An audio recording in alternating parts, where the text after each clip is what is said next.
So we come to our last speaker now. This is Mick Clews from New Zealand, and he will talk about a tool to diagnose endometritis. Right. Thanks again to the organising committee for allowing us the opportunity to have a talk here this morning. I am Australian, but I am living in New Zealand, and I've moved over to there, the couple little islands that are there south of Australia. We've had Tom talk this morning, we had Roach speak yesterday, so we've had a fair bit of background on our industry. We're a land that's defined by mountains and lakes and beaches. And mariculture is very important to the people in New Zealand. Adventure sport, and of course the rugby. But we're also a big dairying nation. We're only the 8th biggest dairying nation in the world, but we're the world's biggest exporter of dairy products. I think some figures this morning, we're only 4.5 million people, but we're 5 million dairy cows. A little bit of a plug. If anyone's interested, come and see me later. We're always looking for good people down in New Zealand. But New Zealand, we have a really short mating period. At the moment, most of my guys are mating for just 10 weeks. So we have only 10 weeks to save a cow's life as veterinarians. We're not carrying any cows over from year to year in the current economic environment. So we've got 10 weeks to save that cow's life. Endometritis has significant impacts on reproductive performance, particularly in Australia, because of this very, very short mating period and very strict seasonal calving pattern. And while I agree with Tom, we do an individual, we look at cows individually, we have to take a little bit of a herd level approach to endometritis. All of my herds will want to mate on a particular day in the calendar. They spread themselves by about 7 days. So we've got about 80,000 cows that all want to be mated on the same day. When it comes to endometritis, we have to look at tests that are available at a herd level to look at these problems. So traditionally in New Zealand, we do a single check a single visit to each farm once a year to check for endometritis, and it's traditionally done about 4 weeks before mating. And we simply turn up and we check every cow that's calved. Some cows are calved 2 or 3 days, some cows are calved 2 or 3 months. One of the things that we find there is everyone wants the same date, but obviously we can't get round and check 80,000 cows on the one day, so we start checking some cows earlier.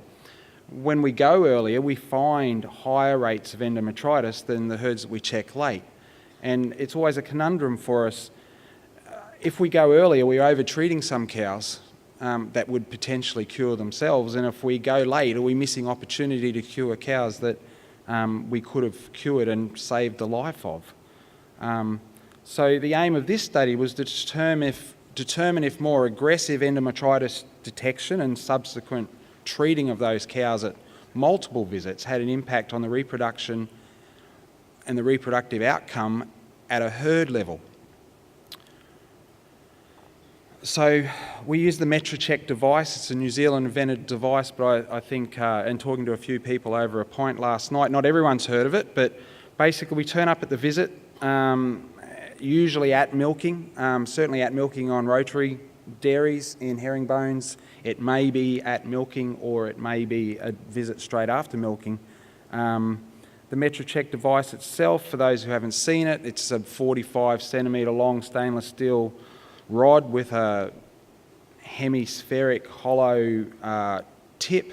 It's placed through the vagina, through the vulva into the vagina, and a really gentle scooping action to bring out a little bit of the contents of the anterior vagina, and we're looking for this stuff. It's not a perfect test. It misses some cows. It overdiagnoses some cows. Some previous work, I noticed Scott McDougall here, who's done a fair bit of work on this, has shown that it's at least equivalent to visual vaginal or examinations. But in New Zealand, it's the most practical test and the only test that we can really use to get through the numbers of cows that we need to get through. So it's a test that we do at somewhere between 150 and 300 cows per vet per hour. So the study, the first part, we just wanted to document the change in postpartum endometritis incidence as the days postpartum increased.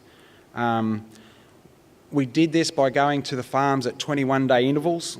It was exactly 21-day intervals. The first visit was about 69 days before their next herd plan started mating, and we went 21 days after that, with the last visit trying to be about 4 weeks before they started mating. What that meant was that every cow had her first documented endometritis check 8 to 28 days postpartum. We enrolled, we lost a few cows. We ended up with 15,000 cows in the study. We did a little over 35,000 checks over about a 6 or 7 week period. The second part of the study, which is the stuff that was a little bit closer to my heart, was we allocated all the cows to a treatment or control group before the study started. Once we found a cow being positive to the Metricheck test, we looked up to find out if she was to be treated or not, or just left as a control. Treated cows were treated with a commonly available product from Verbac in New Zealand. And this happened at both the first 2 visits. At the third visit, we treated any Metricheck positive cow, no matter which group she was in.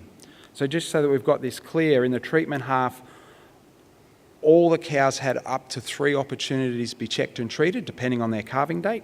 Those that calved earliest had 3 checks, those that calved late had a single check. In the control half of the herd, though, every cow still had the opportunity to be checked 3 times, but we didn't treat them until the third visit.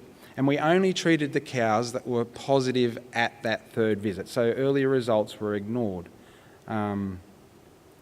So we were trying to compare the more aggressive treatment and detection to the common system in New Zealand, not to doing nothing at all. Numbers of observations, basically because of the numbers that we had about 800 cows that were exactly 8 days calved when we checked. We had about 800 cows that were exactly 9 days calved when we checked, and so on right the way through to day 28. Obviously after day 28 some cows were being rechecked and had the opportunity to be treated. So from then on we only looked at the control group, and that's why we get that very sharp decline in the numbers down to only 300 cows a day. But to put this into perspective, this is probably 5 to 10 times bigger than any endometritis trial that we could find in the literature. So the proportion of Metricheck cows as days postpartum increases. We basically, and I don't want to get too tied up on exactly where this line of best fit is.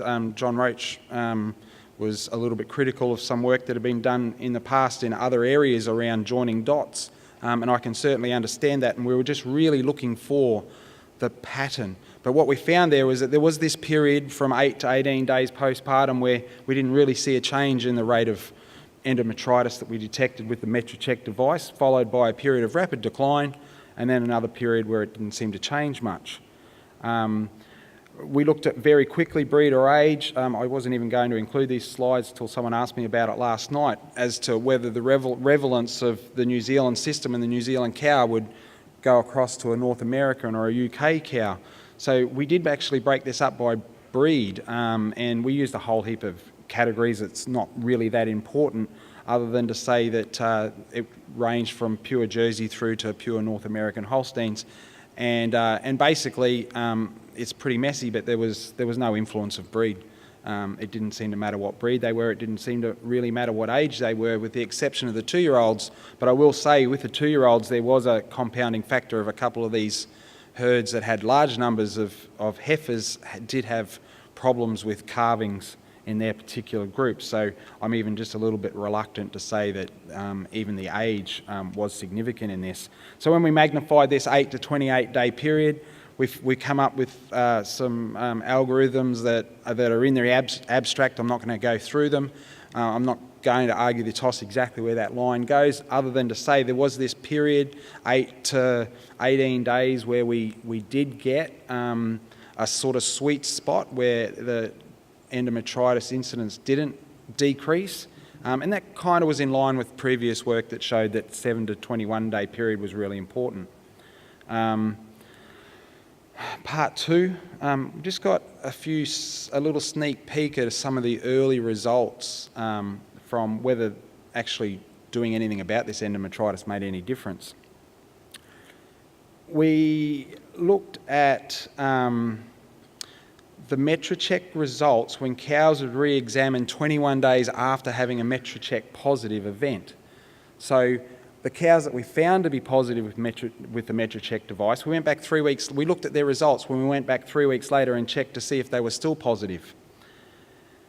When we treated cows that were Metricheck positive, we achieved a 90% apparent cure rate. Now, I use this term advisedly. Apparent cure rate is we checked a cow, she was positive, we treated her, and then we went back and checked her again, and she appeared to be normal. And we were pretty pleased with that. 90% of cows got better by having the treatment. We then went on and looked at the cows that were Metricheck positive that we didn't treat, the ones that were in the control group. And they cured themselves 87% of the time. So for all the work that we had done, treating these cows, we managed to apparently cure 90%. And when we did nothing at all, they apparently cured themselves 87% of the time. So treating Metricheck positive cows had no effect at all on the subsequent Metricheck status when we examined those cows 21 days later. 90% of them got better whether we treated them or not. And for those of you that are statistically minded, there's the numbers. I had these results end of November. Abstracts for Buiatrics were due 1st of December. It put me in a little bit of a difficult position because commercially, Metrichecking is a really important part of our business in New Zealand. We probably in our combined practices do more than 250,000 Metrichecks. It keeps many of us employed. I was really nervous about what I was going to have to get up here and talk to people about. But since we've had some results come back in from scanning, because with our seasonal nature we don't start scanning until the end of December, what we found was that subsequent reproductive performance was considerably improved in the cows that had an apparent treatment cure compared to the cows that had an apparent self-cure. So what we're saying was that if we treated a cow or didn't treat her, she still appeared to be better, but her reproductive performance was significantly different if we'd put the drug in. And like I said, these are only just a sneak peek at some of the very early results, and I'm not going across all the herd level stuff. This was just these cows that were Metricheck positive. They had a 9% higher 6-week pregnancy proportion, and obviously with the numbers, having 15,000 cows in the study, our p-values are very significant. Interesting enough, they had a 3.2% higher 84-day pregnancy proportion, which is what we traditionally used, a 12-week empty rate. So at the end of their mating, even though not all cows, to be fair, were mated all herds mated for the entire 84 days, but we had to draw an endpoint somewhere. And they also conceived 8 days earlier on median days to conception. And those results are obviously quite significant. So then I think it suggested that going back to the first part of the study, that the decreased proportion of Metricheck positive cows that we found as days postpartum increased is due at least partly to a decrease in the sensitivity of the test to detect the endometritis. It's a good proportion of these cows aren't actually self-curing, they're just becoming difficult to find. Here I have to thank the sponsors, Verbac stock guard, obviously with a trial of 15,000 cows collecting the amount of data, we had about 400,000 data points. It's quite a big study to run and wouldn't have been able to happen without the financial support.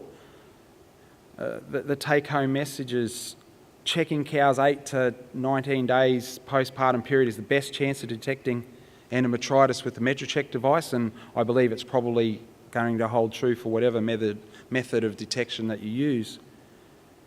Untreated cows don't truly self-cure, they just stop producing pus and you can't find them anymore. And obviously we've got a stack of herd level results and economic analysis that we will obviously put out at a different forum. And then getting back to my first point, if all this New Zealand type work that you've been presented at Buiatrics interests you, make sure you give me a ring. Thank you.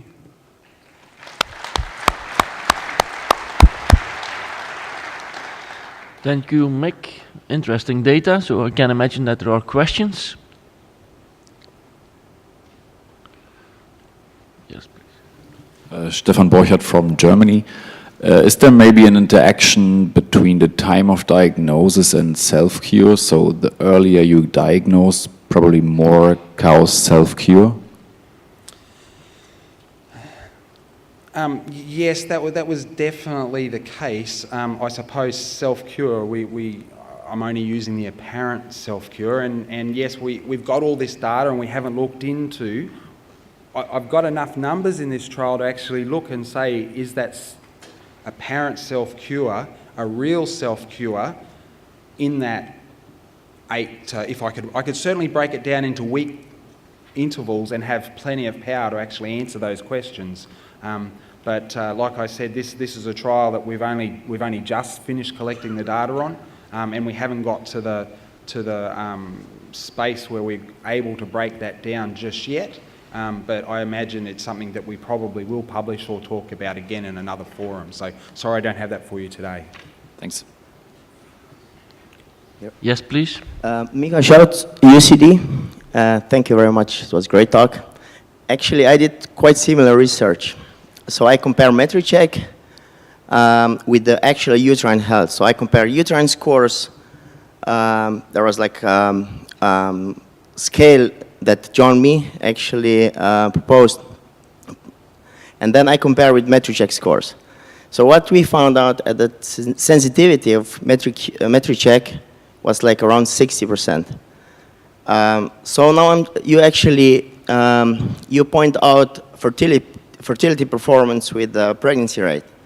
So I'm just wondering if it will be a little bit different if you will use 24-day pregnancy rate. You know, because we don't know how many times cows were served, how many serves were needed for the pregnancy and so on. I'm just wondering what's your opinion about that. We did capture the data. I suppose the thing that interests me more than anything is the practical implications of the tools that we use. So what we were much more concerned about is this is the only practical way we have of checking 250,000 cows in 6 weeks. So it is the tool that's available to us. The outcome that interests me the most is just, did that cow get in calf? Now, we heard Tom talk about this morning that a lot of our guys will only mate for AB. For some of my guys will only AB or AI for 2 weeks, and then the bulls will go out. So it's all data that's recaptured from early pregnancy diagnosis. So I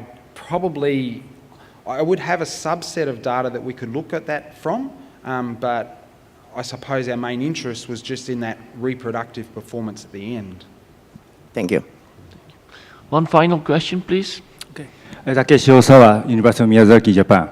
I was just wondering if you have had chance to examine biological culture, because if there was any difference in